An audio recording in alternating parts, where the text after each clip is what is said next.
Well, hello. Thank you for joining me for WLBT Plus. My name is Cara Shirley, and I am your digital news desk host here on this Wednesday, the day before Thanksgiving. Are you ready? Do you have all the meals prepped, prepared, ready to go in the oven? Maybe some are already cooked. I have not done anything. Thankfully, though, I'm not hosting Thanksgiving dinner at my house. Considering I live in a camper, it would be a very tight fit for all of my family. A very, very big family, but we will be going to family tomorrow for Thanksgiving. And I do hope that all of you have a wonderful Thanksgiving and don't get too full because you want to make sure you save some leftovers to have later. Anyway, thank you guys so much for tuning in. If you're watching on our website or on our mobile app, our website, of course, WLBT.com, we do appreciate you tuning in. And if you're watching on any of our streaming channels or our social channels, rather, Facebook, YouTube, TikTok, Twitch, places that we stream live. So appreciate you all tuning in. Don't forget you can always leave your comments or thoughts, suggestions, anything, constructive criticism, but be nice in the comment section. I do welcome that. And I do pay attention and read and take into account what you guys say. Some of what you say. Sometimes maybe not, but most of the time I do take into account for sure what you say and listen to it.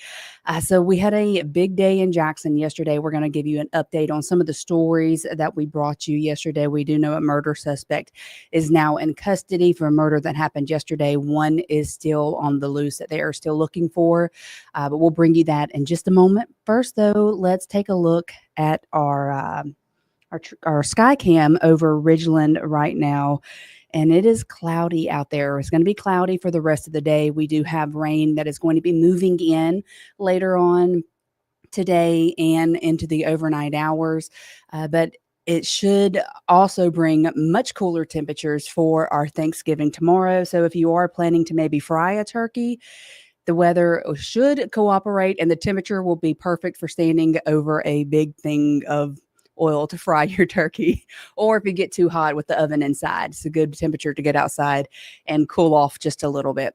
Let's go ahead and jump into the news, give you an update on the stories that happened yesterday. I told you a second ago about the murder suspect who is now in custody. We told you about this murder that happened yesterday. It was a deadly shooting that sadly involved a pair of tennis shoes, a pair of Air Jordans. So here is the individual who has been taken into custody. His name is Curtis Sawyer. This is the one who is known by Scooter. Scooter was his nickname. He has been taken into custody and charged with capital murder for the shooting. So again, this shooting happened yesterday around 10:30 yesterday morning, and that's at the Pine Ridge Gardens apartment, which is on Rebel Woods Drive in South Jackson. This apartment complex used to be known as the Rebel Woods apartments, but now it is the Pine Ridge Garden apartments. So what we know is that police say that a 44-year-old victim, originally we thought the victim was in his 20s, but we've been updated now. So police say the 44-year-old victim was visiting someone there at the complex when Sawyer and another man approached him trying to steal his shoes. He had on a pair of Air Jordans. So the man refused to give up his shoes, and police chief Joseph Wade says that they then shot him in the head. The chief says that Sawyer took the shoes and got away in a dark colored SUV. He was later arrested, but the other individual who they're looking for, his nickname is Maine, he has not yet been found. But there is no excuse whatsoever for you to prioritize a pair of tennis shoes over this man's life. He lost his life today in a very tragic way because of the tennis shoes that he was wearing on his feet. That is sad. There's no excuse for it, but what I can do is hold these individuals accountable. So Sawyer was captured in Rankin County with help from Brandon and Pearl Police Department. The victim's name has not yet been released at this time. But as soon as we get that information, and hopefully as soon as we find out about the other suspect, nickname of Maine, as soon as he has been taken into custody, we will definitely update you with that. Now we have a silver alert that is out of Yazoo City, as Yazoo City man Christopher Barnes, age 31. A silver alert has been issued for him. He was last seen on Clubview Drive here in Jackson. So he's wearing a gray shirt, green shorts, and a pair of black flip-flops, and they're saying that he had a black book bag with him. Family members say that he does suffer from a medical condition that could impair his judgment. So if you have any information on where he is, Christopher Barnes is, please contact the Jackson Police Department or your local police department to let them know that you have seen him. Looking here on our social stream, we have Louise Rushing saying, watching from Columbus, Ohio.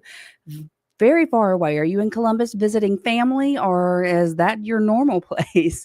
Let me know. We have Andrew saying good afternoon. Good afternoon to you as well, Andrew. I hope that you have a wonderful Thanksgiving holiday and enjoy your time tomorrow. Coming back to the news here in our area, brother and sister from Clinton have been sentenced in what is being told or called a murder for hire plot. So prosecutors say 29-year-old Joshua Bryan and 30-year-old Reagan Bryan tried to hire a hitman to kill their stepfather so that they could get his life insurance. Reagan Bryan pled guilty to conspiracy and was sentenced to just under 5.5 years in prison. Her brother, Joshua, was convicted for murder for hire and conspiracy after a trial that happened last December, and he was sentenced to 10 years in prison. So both of these people have now been sentenced for murder for hire, trying to kill their stepfather for the insurance money. Francis Howard here is watching from Lakeland, Florida. Hello, Francis. Are you there visiting family? And Sheila saying, hello, Cara. Happy Thanksgiving. Happy Thanksgiving to you as well, Sheila.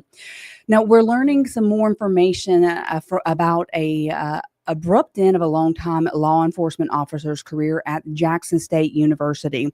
So there's some new documents that we uncovered here at 3 on Your Side showing the institution fired Herman Horton months ago. So records we obtain exclusively from the Mississippi Department of Public Safety show that Horton was terminated on August the 24th. The records don't say why he was terminated. The person who signed that form was Eric Stanton. He is currently serving as the department's interim chief. Horton had been with the university since March of 2022. Before then, he worked for Jackson's police department for more than 25 years. So Horton stopped taking interviews with Wlbt late last year after taking fire for his department's handling of the homicide investigation on campus.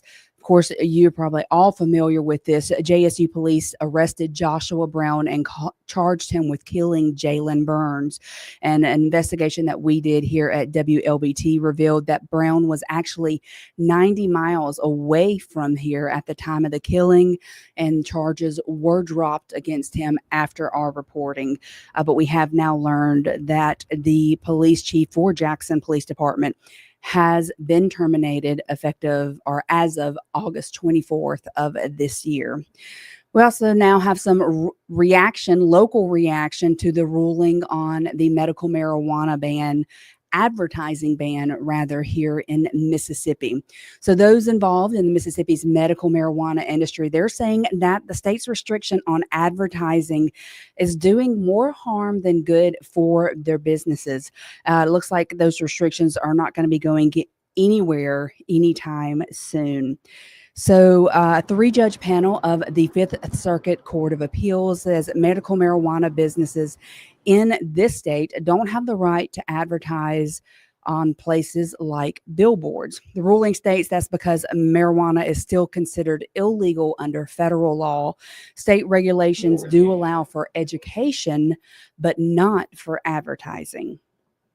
Allowed to communicate with our customers about pricing and other things on our menu, but really from a traditional advertising standpoint, we're limited. So what we rely on is just having really strong quality and consistency in our products. It's constantly trying to identify, what is educational and what is, when are we trying to entice a customer? And of course, we want to entice a customer to come to us initially if they've never tried our product. We're just very limited in doing so. So with the court ruling, dispensaries will remain with the same limitations right now. Their signage can only be on their property, and they can maintain a web presence with general information about their business. If there are any changes brought to this, we will definitely update you about those. And last night here in the capital city, multiple organizations and volunteers came together to give back to the homeless community here for their annual Sleep Out to Help the Homeless event. So things got started around 6 o'clock yesterday evening, as dozens made their way to the park, getting their chance to get their hands on some gloves, hats, food, and other care packages. I am sure with the frigid temperatures that we have coming to us, that they are very happy to get those gloves and hats especially. So this is a continued effort made by a community-based organization, Mississippi Move, and other nonprofits that are here in Jackson, where they can hear from those who are impacted by homelessness firsthand. And Mississippi Move's executive director, Mac Epps, plans to keep doing this until real change is made. Until homelessness is eradicated, until we have a strong system to help folks keep from being homeless by having a strong economic base and a strong system of recovery when people are displaced due to natural disasters and storms, whenever someone's going to be out here, we're going to continue to do this. If I'm not here to do it, somebody else is going to do it. And we're going to keep this going. So you can find more information on the work done by Mississippi Moves and other organizations by visiting our website, Wlbt.com. Volunteers were sleeping out at Pittman Park until around 8 o'clock this morning. I think that is awesome and very brave, especially just sleeping out in the elements, and especially if you're not used to it. Very good work being done there by Mississippi Moves. And I do hope that hopefully going forward, we can find a good solution to the homeless issue, especially here in Jackson. Jackson does have one of the highest homeless populations here in Mississippi, in our state. So hopefully something can be done about this. Looking here on the comments, Sheila, going back to the medical marijuana advertising ban story that we just talked about. So they don't overly advertise wine, but I still drink it at times. I think it's doctors' prescriptions will upgrade sales for now. And I get your point on that, talking about, if the doctors are writing the prescriptions, is there really a need to advertise? And that can really go back to, or not go back, but if you think in terms of, let's say it's a medical marijuana, it's for medical use here in the state of Mississippi. It's legal in the state of Mississippi for medical use. Doctors can write the prescriptions for that, just like they can for other pharmaceuticals, other type of prescriptions, and they can advertise for those pharmaceuticals. Why could they not advertise for medical marijuana? That's just one of the thoughts and one of the questions that I've seen come up regarding this ban for advertising. I don't know that it's going to change anything thinking that way, but that is one thought process that I did see about this. And that's a very good point too. Sheila says, I don't want teens or kids thinking that it is okay, or it's that okay. I definitely see your point, Sheila. Also, not Sheila, but let's see, Janet here saying hey, Cara, happy Thanksgiving, everyone. And Eric is also saying hello, happy Thanksgiving. Hi, Janet. Janet is a friend of mine. And hello, Eric. My husband's name is Eric, but that's not that Eric. So here in South Jackson, well, actually not in South Jackson. Now, this is another story I'm going to tell you about is South Jackson, but this story right here, talking about the Jackson Police Department kicked off its annual PALS Youth Basketball Program. This is something that Chief Joseph Wade has been involved in for a very long time. He's very passionate and proud of the PALS program. So yesterday, dozens of children packed the basketball court at JPD's Police Training Academy. This happened last night. So the idea behind this program is to encourage youth to stay out of trouble and to strive for excellence. Those who participate not only learn basketball skills, which are great skills, especially if you ask my older daughter. She is a basketball player and loves it. But this also helps to teach them life skills, as well as police officers getting to coach and be their basketball coaches and mentors. So one parent said that she is glad about programs like this to allow her son to get out of the house more and in a safe way. It's been great. He's more sleep better. He's not on video games as much. It helps them build those socialization skills to help with mental health. It helps with physical health. So true.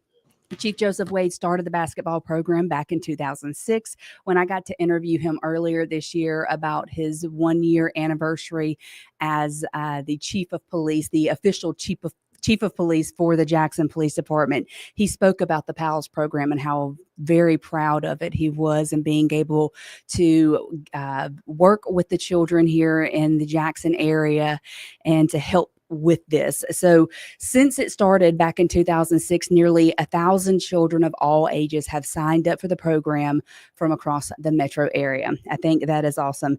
Sheila says here, how cool to encourage kids to play basketball. Will they add football and chess, reading books and art? You know, a lot of people don't think of chess as being something almost a sport, but it's a very big sport, especially for the brain, Chess is not an easy game, but that would be awesome if they were able to offer more programs like the basketball program. And maybe all it would take is just some extra volunteers. So if that is something that you maybe would be interested in, it could be worth it to reach out to Jackson Police Department and see if it's something that you might be able to help out with. Before we go forward, let's hear from our sponsor, Jackson Water. At Jackson Water, we are in the game and locked in on our goals. Every day, our dedicated teams are hard at work, ensuring that clean, reliable water flows to every home and business in Jackson. We are not just fixing pipes. We're investing in a brighter, more resilient future for our city. Jackson Water, water for all the time. And again, thank you, Jackson Water, for sponsoring WLBT Plus. We do appreciate you making it possible for us to bring this show, this interactive newscast to our audience every day. Now let's take a quick look at our forecast. We're going to look at our current temperatures right now. We are sitting in the upper to mid 60s. Carthage, though, is hanging on to that cooler temperature for as much as it can. It's 60 degrees right now in Carthage. But you can see we got 72 over in Natchez. And if we look at our current radar, we know that it's cloudy outside. We can all see that, but we don't have any rain in the area just yet. It is set to move in later on tonight. As a matter of fact, here's our 12-hour forecast. And you can see as we get into the overnight hours, we're looking at a 30% chance of rain, a higher chance around 1 o'clock this morning. So just be prepared for that. Make sure you have the First Alert weather app downloaded onto your phone so that you can get an update and notifications if any severe storms are coming your way. And then our 7-day forecast, we have got some beautifully cold temperatures coming our way. Highs in the 50s, the lows in the 30s, and no rain chances once we get past it tomorrow morning, not until next week at least. So it's going to be a beautiful weekend, a perfect fall weekend here in Mississippi. If you have any additional holiday plans, Black Friday shopping is going to be cold, but it's going to be dry. Any kind of weekend plans, watching football this weekend. I know that is exactly what my husband is going to be doing all weekend long, and probably tomorrow and probably Friday as well. But it's going to be a good weekend for getting outside and enjoying some beautiful temperatures and some beautiful weather here in Mississippi.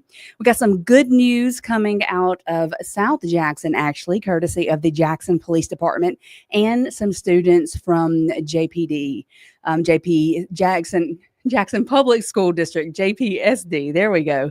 So those students are currently on Thanksgiving break, but they teamed up in South Jackson yesterday to help their community. And what they did was, let me get this, pick the video up for you. Here we go.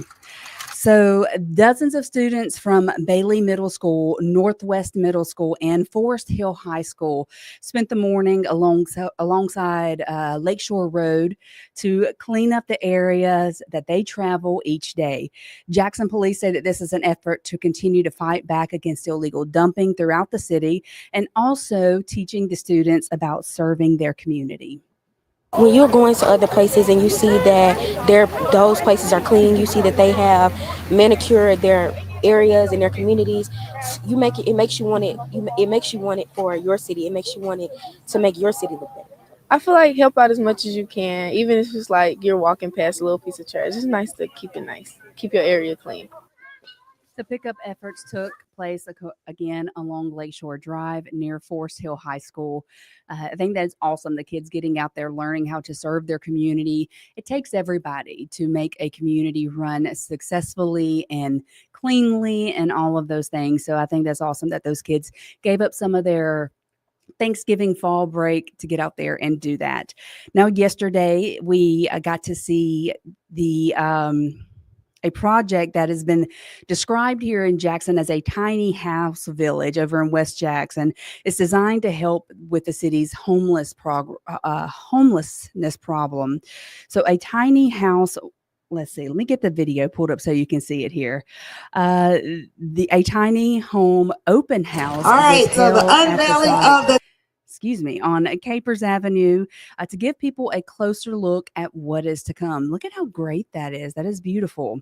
So organizers with the Jackson Resource Center and a company called Modbox said the homes will be efficient and part of a comprehensive approach to ending homelessness. These homes are insulated better than most homes built. They have a lot of longevity, and it's not going to take much to heat and cool. So they are good for the environment, and they're very easy to set up. You have you in your house in a day.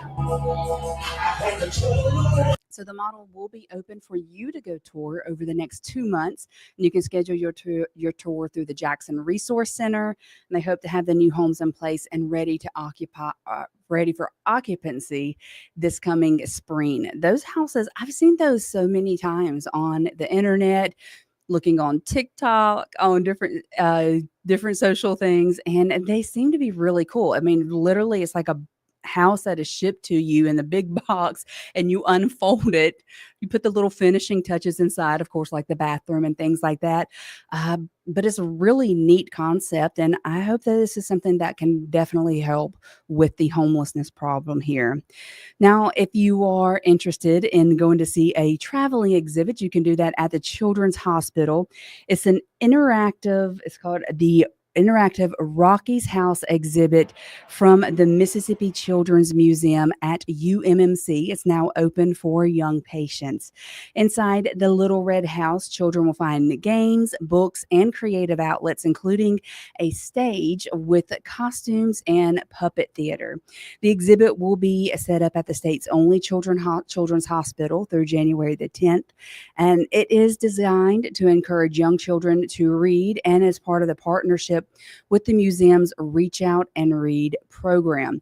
I love that they're doing this, especially at UMMC for the kids there. I have a really good friend whose little boy, when I was a stay-at-home mom many years ago, I also kept kids in my home, and the special needs little boy was one that I kept. His name is Garrett. Love him to death. He is still my Garrett to this day.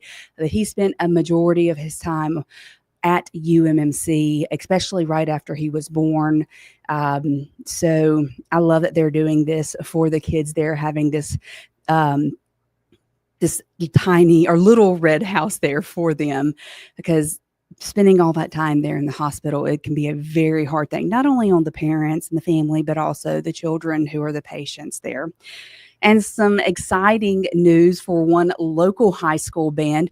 Several months ago, we told you about Leake County's high school marching band getting the opportunity to perform in one of the oldest Thanksgiving parades here in the United States. And it's actually the Duncan Thanksgiving Parade that happens in Pennsylvania.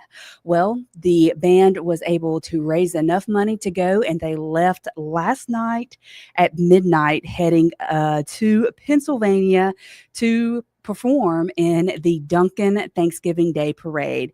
So this parade has been around for about 105 years, and there are more than 70 students in this band, and they are the only high school band from the state of Mississippi to be in this parade. They are representing Mississippi here.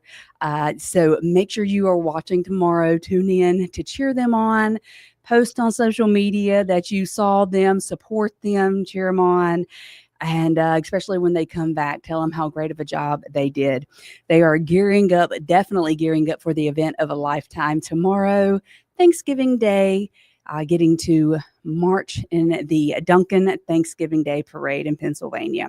Well, that's going to be the end of WLBT Plus today. I hope you all have a wonderful Thanksgiving, a safe Thanksgiving, and we will be back at 2:30 today with the First Alert Weather Team to give you that in-depth look at your forecast, really timing out the rain tonight. We were in a severe threat zone of 1 for our area. Will that stay? Will that lessen? You need to tune into the First Alert Weather Team at 2:30 today to find out. Hope you all have a very happy Thanksgiving. Bye-bye.